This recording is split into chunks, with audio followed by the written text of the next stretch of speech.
What is going on, everyone, and welcome back to Financial Footprints Podcast. My name is Kolin. I am your host, and in today's episode, I'm going to talk through the fun emergency funds. You may have heard this term thrown around. Hey, you need an emergency fund, or hey, you don't need an emergency fund, or hey, invest your emergency fund because you're going to get better returns in the stock market than you would a savings account. Well, in this episode, I'm going to talk through what an emergency fund is, how much you should have an emergency fund, why you need an emergency fund, should you invest your emergency fund, why do you need it, how to build it, all things emergency fund. So, with that being said, let's talk about what is it? What is an emergency fund? Well, very simple. An emergency fund is a savings buffer for unexpected expenses. Think emergencies, medical bills, car repairs, maybe a job loss, maybe your furnace goes out, your AC goes out. It is money set aside for emergencies. This is not the same as regular savings. This is not the same as investment accounts. This is a buffer. It is a safety net between your money coming in, your cash that you get, your cash flow, and your savings and investments. It is a safety net between those. So if something does happen, emergency does happen, you have some sort of money set aside just in case. That way you don't have to sell your investments, maybe take a loss, maybe have to pay some taxes on some gains, just for an emergency. It's just that safety net between your money coming in, your monthly, weekly, bi-weekly cash flow, and your savings and investments. When you understand the purpose of it, and why I'm hounding this so much, is because the purpose of it, of an emergency fund, is not investing. It's not saving for a down payment on a house.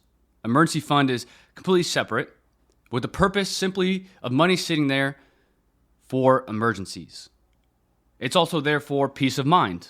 It reduces stress, anxiety of, I'm driving to work, I get a flat tire, where am I going to get money to pay for that? Or, oh no, our AC went out. Where is the money going to come from to pay for this? It gives you peace of mind to have an emergency fund. It saves you from potentially having to go into debt. If you have no money set aside and it's all in investments, or maybe you have no investments at all and you're just living paycheck to paycheck, you might have to go put that flat tire bill on a credit card, take out a personal loan, which is not usually a good idea, right? So it gives you a little bit of protection from potentially having to take on debt to pay for emergencies. It gives you financial flexibility, allows you to handle unexpected situations without disrupting your long-term financial goals. Hey, I had a flat tire. Oh, I had this happen, this emergency happen, a medical bill. I'm not going to disrupt my long-term financial goals because I have this money set aside to pay for those things. So it gives you some flexibility with your money. You're protecting your retirement accounts. You're protecting your investment accounts from being tapped into during an emergency. Now, there's obviously times where that emergency costs more than your emergency fund, but at least you had some money set aside to give you that buffer between having to pull from your investment accounts, retirement accounts, or other savings to pay for that emergency. So it gives you that financial peace of mind and helps you potentially avoid financial setbacks. So now that we know what an emergency fund is and why it's important to have one, how much should your emergency fund be? You might hear some people say, hey, you only need 1 month, you might need 5 months, you might need 12 months, maybe you need 2 years. Well, there's a general rule of thumb. Now, this is not personalized advice to you. This factors on many different things, such as job stability, such as family size, such as, are you single? Are you married? Are you in a relationship? This varies with monthly expenses. This varies with many different things. Those things will factor depending on if you need maybe closer to 3 months, maybe 6 months. But the general rule of thumb is 3 to 6 months of living expenses. Not 3 to 6 months of, our baseline living expenses are $5,000 a month, but I like to go spend money here and there. So really it's like $7,000 with that discretionary $2,000 a month spending. No, it's 3 to 6 months of, if you were to be an emergency and maybe have job loss or need that money for an emergency, how much money to just live baseline, not going out to eat every single day, but just baseline living expenses, 3 to 6 months of that. If you're self-employed, you might bump that up to 12 months. If you have a job that's maybe unstable or very cyclical, depending on the market, you might want to go towards closer to 12 months. Maybe if you have a larger family or dependents that require more coverage, young children, you're taking care of people, maybe you bump that up to closer to 12 months, right? So the general rule of thumb is how much should be in your emergency fund 3 to 6 months of living expenses. Again, this is essentials like rent, your mortgage, utilities, groceries, transportation, insurance premium, and minimum debt payments. It should not include, when you calculate this, discretionary expenses. Like I said, dining out, entertainment, non-essential shopping. It is simply how much money do we need if things took a turn for the worse, lost a job, lost both of our jobs, to pay for our essentials. When you calculate this number, you can adjust it over time. So where you are today might not be where you are 5 years from now. If your family's growing, or maybe your family's downsizing, your children are graduating college, and you have less people in the house, it's going to adjust over time. But a good baseline, again, is 3 to 6 months of living expenses. Now, should you invest your emergency fund? That's a question I hear people talk about all the time. Should I invest it, right? The market goes up 2023, 2024, the market was up 20%. I should invest my emergency fund. Why not, right? Now that we understand the purpose of what an emergency fund is there for, it's there for emergencies. The goal is not to maximize return. The goal is to minimize risk, to have money set aside in the case of an emergency. So investing that sounds good in years like 2023, 2024. Investing that does not sound good in years like 2022, for example, where the market was down over 20%, your $10,000 emergency fund is now $8,000. And if that was your essentials to live for 3, 4, 5, 6, 7, 8, 9 months, however long it is there for, now it's 20% less. Now you had 10 months set aside, now you only have 8 months. Your emergency fund was down to 8 months. In a worst case scenario, that's how I view all things money. I start with, let's plan for the worst and hope for the best. So the worst case scenario, market's down, you had invested your emergency fund, you lost your job, you needed 10 months of expenses set aside, now you only have 8 months, you just lost 2 months of expenses. So I am against investing your emergency fund because the purpose, again, is not to maximize return of your emergency fund.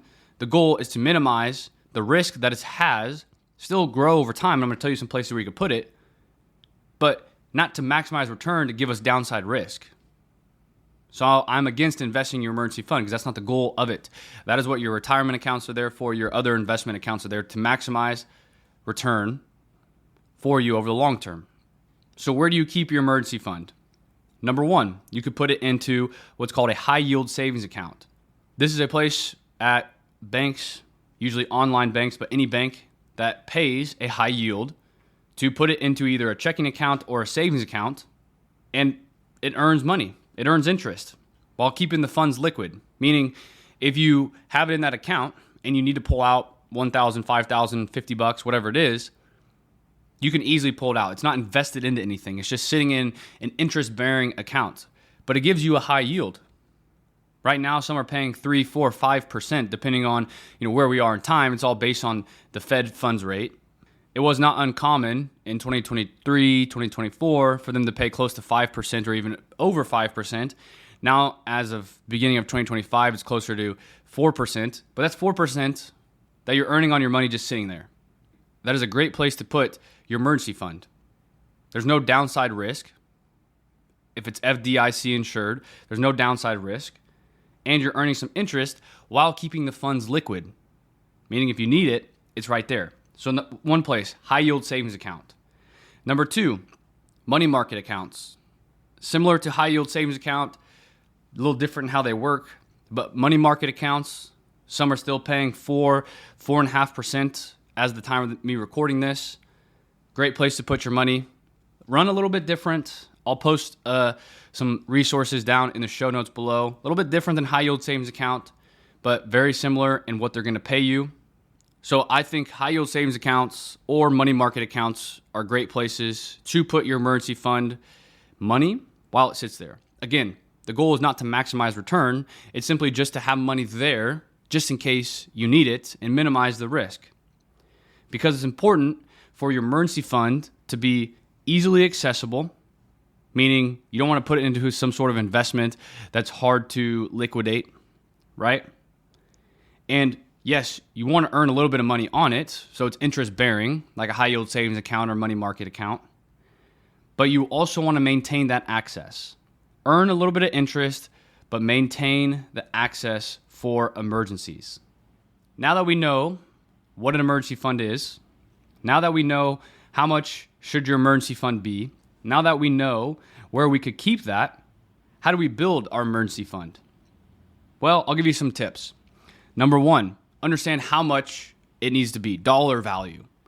Hey, I feel comfortable having 6 months set aside. Great. Our monthly expenses are $6,000. 6 times 6, $36,000 in emergency fund that we feel comfortable having. Many people see that and they're like, okay, that's a lot of money. Got it. Let's work through this and figure out how we can build our emergency fund. Start small and build consistently. The importance of starting, even if it's just a small amount, even if it's just $100 a paycheck, is to build momentum. Okay, great. $100 this paycheck, $100 this paycheck, $100 this paycheck. Over time, you will get there. And over time, as maybe you make more money, that $100 a paycheck goes to $200 a paycheck, $300 a paycheck, right? So start small and build consistency. And over time, you'll start to build your emergency fund up. Maybe you're like, we just want to knock this out. So we're going to prioritize saving, doing this very quickly. So maybe you make your emergency fund your top priority over other financial goals. Not that you can't do those other goals, but it's just a priority until it's fully funded. Or, hey, we need $25,000 in our emergency fund. Let's prioritize getting this to $12,000, and then we'll set up consistently, setting money aside from each paycheck. But paying yourself first into your emergency fund and prioritizing your savings is a good way to start building your emergency fund. So if you need $25,000 in your emergency fund, don't say, all right, how do we eat this elephant? Just eat it one big bite, $25,000. No, small bites at a time, small achievable goals. $500 this month, $1,000 this month, $250 this month. And just keep eating that elephant one small bite at a time until eventually you have a fully funded emergency fund. Because again, the purpose of an emergency fund is not to invest your money to maximize return. It is to be there in case of an emergency. This gives you peace of mind. And you can't put a dollar value on peace of mind. You can't say, oh yeah, this peace of mind is worth $50 to me. No, this peace of mind is I have money set aside, liquid. Yeah, it's earning me a little bit of interest in my high yield savings account or my money market account. It's earning me some interest, but that's not the goal of it. The goal is not to try to get 25% returns on it. The goal is just to simply have money set aside to give me peace of mind just in case an emergency happens, that I can have that money set aside to pay for that emergency. It saves me from having to go into debt, put that expense on a credit card, pay 18 to 25% interest yearly on that credit card. Saves me from doing that. So that is the purpose of an emergency fund. Why do you need it? How do you build it? Where to put that money? How much should you have? I encourage you, if you haven't already, set up an emergency fund. Even if it's just setting $100 in there to start. Setting up an emergency fund. But before you do that, I encourage you, if you don't have one, sit down with yourself, your spouse, and say, all right, how much do we spend every single month? We spend $3,500, $4,700, $5,500, $9,600. I don't know. Everyone's situation is different. Sit down and say, how much do we spend every month? Great. Here's the number. That might take some time because you have to go through your expenses if you've never done that before, but figure out how much you have, spend every single month. Then, okay, now that we know that, what's our situation? What's our job stability? Okay, we're in pretty secure jobs. We feel confident. Okay, what's our family situation? Well, we're expecting a child here soon, or our child is about to graduate college and go off and do their own thing financially. So what's your family dynamic? What's your family situation? Based on that, how much do we feel comfortable having an emergency fund? 3 months, 6 months, 12 months, right? Figure out that number.